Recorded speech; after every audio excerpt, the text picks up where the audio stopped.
Alors bonjour, petite vidéo pour vous aider en fait à installer le client Pronote. Alors surtout destiné en fait aux professeurs principaux et coordos. Comme ça vous pourrez en fait gérer plus facilement les stages. Pour cela, donc vous allez en fait sur un navigateur internet, que ce soit Google Chrome, navigateur Opera ou Internet Explorer, c'est comme vous voulez, ou Mozilla. Là, je vais partir moi sur Opera parce que j'ai l'habitude d'utiliser ce navigateur-là. On va dans un premier temps se connecter en fait à son compte ENT. Donc, je vais sur la page l'ENT des Hauts-de-France, je sélectionne donc mon identifiant et je mets mon mot de passe.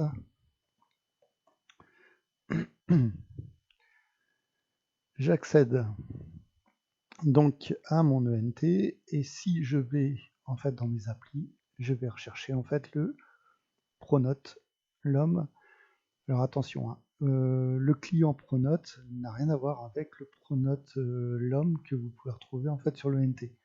Vous avez différentes possibilités, hein. On retrouve en fait ses emplois du temps, mettre en fait ses notes, etc. Vous avez bien un onglet stage. Le seul problème, c'est que dans l'onglet stage, si vous allez regarder par rapport à une classe, je pourrais prendre, voilà, par exemple, là, vous avez la possibilité en fait de renseigner si vous êtes donc référent. Comme là, je suis référent de Marc Dujardin en première AP, j'ai la possibilité de renseigner en fait si j'ai fait une visite avec le contenu, etc. Le problème, c'est quand on est prof principal coordo, on n'arrive pas en fait à mettre les profs référents en fonction des élèves. Donc pour ça, on va aller télécharger en fait le client Pronote. Le client Pronote, assez simple, vous allez dans mes données, vous allez dans paramètres, et là, en haut, vous voyez ici un bouton qui s'appelle télécharger le client Pronote. Vous cliquez dessus, il vous dit, donc il y a 3 étapes. Installer le client Pronote sur votre ordinateur, appliquer les paramètres de connexion, donc pour être bien relié en fait au serveur qui est destiné à notre établissement. Et ensuite, double-cliquer sur le serveur nommé 059.33.95b. En fait, c'est le serveur de notre lycée, c'est le nom en fait du paramètre. Donc, le premier temps, installer le client Pronote. Je clique dessus, ça me renvoie en fait à la page Index Éducation qui développe en fait Pronote. Et là, vous avez la possibilité, donc sur la page directement, de télécharger en fait le client Pronote en fonction de l'ordinateur que vous avez. Donc, si vous êtes sur du Windows 10, etc., assez récent, en général, c'est du 64 bits. Si c'est des versions beaucoup plus anciennes, ça sera du 32 bits. Il y a un moyen assez simple de le savoir, c'est si vous allez en fait dans l'explorateur de fichiers Windows, d'accord. Quand vous êtes sur ce PC, ici, vous faites un clic droit, vous faites propriétés. Et là, vous allez voir en fait les propriétés de votre ordinateur et notamment vous avez type de système, système d'exploitation 64 bits. Voilà, donc moi je suis bien en 64 bits.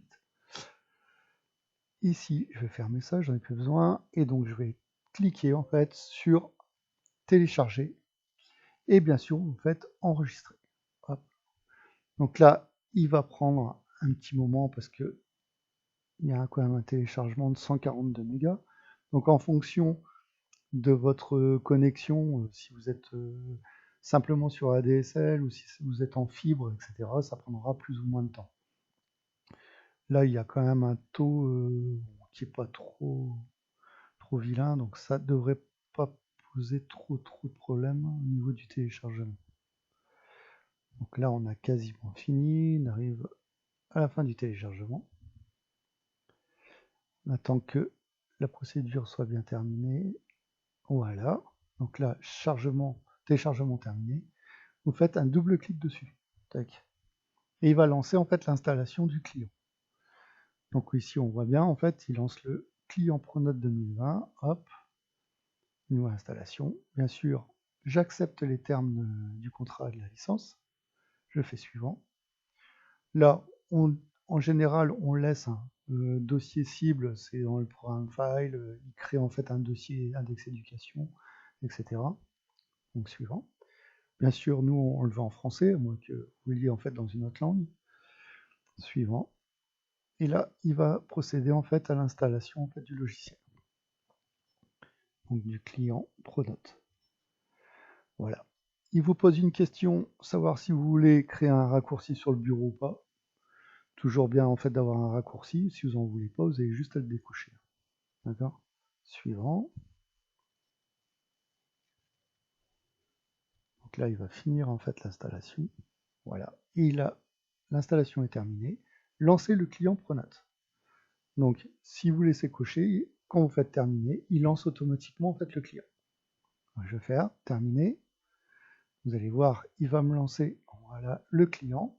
Alors, vous n'aurez pas en fait cet élément-là. Je vais faire exprès en fait de le supprimer, c'est parce que moi, comme je l'ai déjà installé, il était en mémoire. Normalement, vous devez avoir en fait quelque chose de ce type-là. Donc, vous avez possibilité, donc soit chercher mon établissement, soit ajouter en fait des coordonnées d'un nouveau serveur, etc. Le but est de l'installation par le Pronote de l'ENT, vous allez voir, c'est que c'est extrêmement simple. Si vous revenez en fait à la page donc, de mon Pronote sur l'ENT, vous voyez que la deuxième étape, c'était appliquer les paramètres en fait de connexion. Vous cliquez dessus, il télécharge en fait un fichier de paramètres et vous avez juste à double-cliquer dessus. Tac. Logiquement, voilà, vous avez maintenant un icône avec le fameux 059 33 95V. Vous n'avez plus qu'à cliquer une fois dessus pour lancer. Vous choisissez donc, en règle générale, vous êtes en mode enseignant. Vous mettez l'identifiant. En règle générale, c'est votre nom et le mot de passe, alors que soit je vous ai transmis, il y a de ça un petit moment déjà, ou autrement vous l'avez modifié via en fait les paramètres, parce que vous l'avez déjà connecté peut-être sur votre smartphone, etc. Et donc il faut mettre en fait ce mot de passe là. Si jamais vous n'avez pas le mot de passe, vous pouvez toujours en fait me le demander, je regarderai et je vous transférerai en fait le mot de passe s'il n'a pas été modifié déjà par vos soins. Donc là je vais mettre mon mot de passe. Tac. Et donc là, j'accède par le client donc à Pronote. Alors vous allez me dire, ça ressemble assez fortement en fait à ce qu'on avait sur le NT, à part que vous allez voir, si on va en fait sur l'onglet des stages, vous allez avoir beaucoup plus d'onglets et de possibilités, donc en fait de régler certains éléments. Voilà, je vous laisse là-dessus. Je refais en fait une autre vidéo juste après pour vous expliquer comment on inscrit en fait les référents, etc. au niveau des stages. Voilà, bon courage, à plus.